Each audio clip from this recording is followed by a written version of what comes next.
Assalamualaikum warahmatullahi wabarakatuh. Waalaikumsalam warahmatullahi wabarakatuh. Baik, kali ini kami dari kelompok 1 akan membahas terkait mosi pemberian bantuan hukum. Mosi debat pemberian bantuan hukum harus diutamakan kepada kelompok masyarakat miskin ekstrim dibandingkan masyarakat miskin pada umumnya. Bantuan hukum merupakan hak konstitusional setiap warga negara. Namun keterbatasan anggaran dan jumlah advokat atau paralegal publik memicu dilema moral dan operasional. Apakah negara harus menerapkan keadilan distributif yang memprioritaskan kelompok termiskin dari yang miskin ekstrim, atau mempertahankan keadilan universal bagi seluruh masyarakat miskin tanpa kategorisasi terlapis? Pada tim pro, pembicara pertama dipersilakan. Terima kasih kepada moderator. Rekan-rekan sekalian, mari kita lihat realita di lapangan. Menurut data BPS, kelompok miskin ekstrim hidup dengan keterbatasan yang luar biasa. Bahkan untuk makan pun sulit. Akibatnya, akses mereka terhadap keadilan dan informasi hukum benar-benar nol. Ketika mereka terjerat kasus hukum, misalnya sengketa tanah atau sengketa adat, atau mendapatkan kriminalisasi, mereka tidak tahu harus kemana dan tidak punya ongkos ke kota untuk mencari LBH. Oleh karena itu, bantuan hukum wajib diutamakan bagi mereka yang berada di titik paling nadir, karena mereka memiliki keterbatasan ekonomi dan informasi yang paling parah dibandingkan miskin pada umumnya. Baik, saya kembalikan ke moderator. Saya menghargai keprihatinan Saudara Dinda, namun kita tidak boleh melupakan asas dasar hukum kita, equality before the law, atau persamaan di depan hukum tanpa diskriminasi. Pasal 28 Undang-Undang Dasar 1945 menyatakan seluruh warga negara itu berhak atas perlindungan hukum yang sama. Jika kita membuat strata atau lingkaran di dalam kategori kemiskinan, negara justru sedang melakukan diskriminasi baru. Seluruh masyarakat miskin, baik yang ekstrim maupun umum, itu tuh sama-sama tidak mampu membayar advokat komersial. Membeda-bedakan mereka dalam memperoleh hak dasar adalah pelanggaran keadilan universal. Baik, saya kembalikan ke moderator. Terima kasih kepada pembicara pertama tim pro dan kontra. Selanjutnya pembicara yang kedua kepada tim pro dipersilakan. Interupsi moderator. Dipersilahkan. Saudari Jen, kita harus bersikap realistis, bukan hanya ideal. Berdasarkan data Kemenkumham, anggaran dana bantuan hukum negara itu sangat terbatas. Begitu pula jumlah LBH terinteraksi di daerah terpencil. Kita tidak menolong 25 juta masyarakat miskin sekaligus dengan dana yang ada. Sesuai prinsip skala prioritas, sumber daya yang terbatas ini harus disalurkan terlebih dahulu kepada yang paling membutuhkan, yaitu kelompok miskin ekstrem yang tidak dibantu hari ini. Hak hidup dan kebebasan langsung terancam. Interupsi moderator. Dipersilahkan. Saya membantah argumen Saudari Asifa. Prioritas yang Anda tawarkan terdengar bagus di atas kertas saja, tapi mustahil diterapkan secara adil di lapangan. Kategorisasi miskin ekstrem dan miskin umum itu sangat tipis dan sulit dibedakan.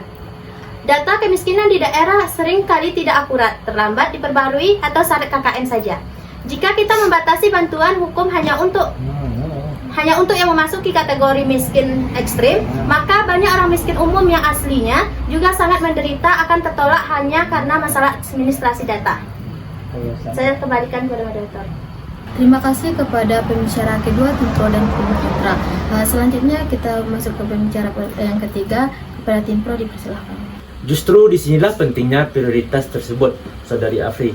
Fokus pada masyarakat miskin ekstrim adalah langkah nyata untuk mengatasi ketidakadilan struktural. Kelompok miskin ekstrim seringkali menjadi korban penindasan oleh pihak yang lebih kuat karena mereka tidak punya saudara dan dokumen hukum dasar seperti KTP. Dengan memprioritaskan bantuan hukum kepada mereka, kita memberikan perlindungan hak hukum yang mengembalikan martabat kemanusiaan mereka dan memutus rantai kemiskinan struktural yang membuat mereka terus tertindas. Mungkin sekian. Baik, terima kasih pada saudara Akmal. Terkait argumen saudara berikan tadi, justru memberikan potensi menciptakan ketimpangan baru yang lebih luas. Mengabaikan masyarakat miskin non ekstrim, jumlah masyarakat miskin ekstrim ini jauh lebih banyak, sekitar 25 juta jiwa, akan memberikan jurang ketidakadilan bagi mereka. Bayangkan buruh harian yang berpenghasilan rendah yang masuk dalam kategori miskin umum, ketika mereka ditipu maupun di PHK secara sepihak, mereka juga tidak mempunyai uang untuk menyewa seorang pengacara. Jika LBH menolak mereka karena mendahulukan kelompok masyarakat miskin ekstrim, kelompok miskin umum ini akan jatuh miskin menjadi masyarakat miskin ekstrim. Hal ini seperti lingkaran setan bagi kelompok masyarakat miskin umum. Mungkin sekian, saya kembalikan. Mendengar argumen dari kedua belah pihak, kita melihat adanya benturan keterbatasan anggaran. Tim Pro benar bahwa miskin ekstrim butuh perhatian karena kondisi mereka yang sangat rentan. Di sisi lain, tim kontra juga bahwa pembatasan yang kaku berisiko munculnya diskriminasi.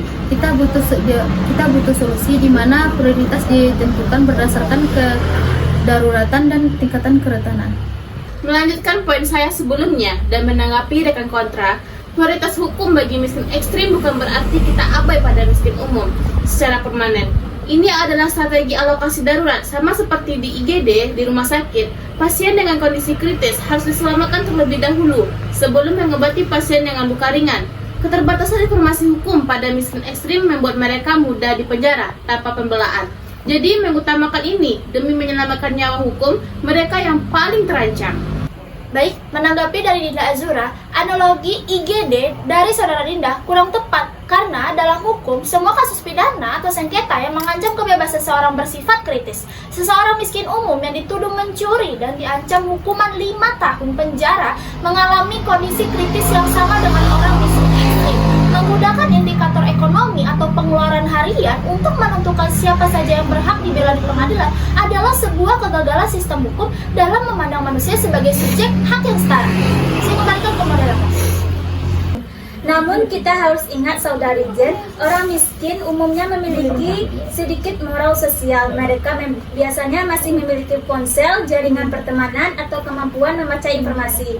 Hukum dasar untuk mencari bantuan alternatif atau membuat pengaduan viral. Sebaliknya, kelompok miskin ekstrim terisolasi secara sosial, geografis, dan digital tanpa jemput bola dan prioritas khusus dari negara melalui LBH. Mereka akan selamanya menjadi korban dan tidak terlihat dalam sistem peradilan kita.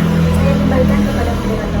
Menanggapi saudari Ashifa, modal sosial yang saudari Ashifa sebutkan tidak otomatis membuat orang miskin umum bisa membayar biaya pengadilan yang mahal. Jika kita memaksakan objek kebijakan prioritas ini, dampak psikologis dan sosialnya buruk.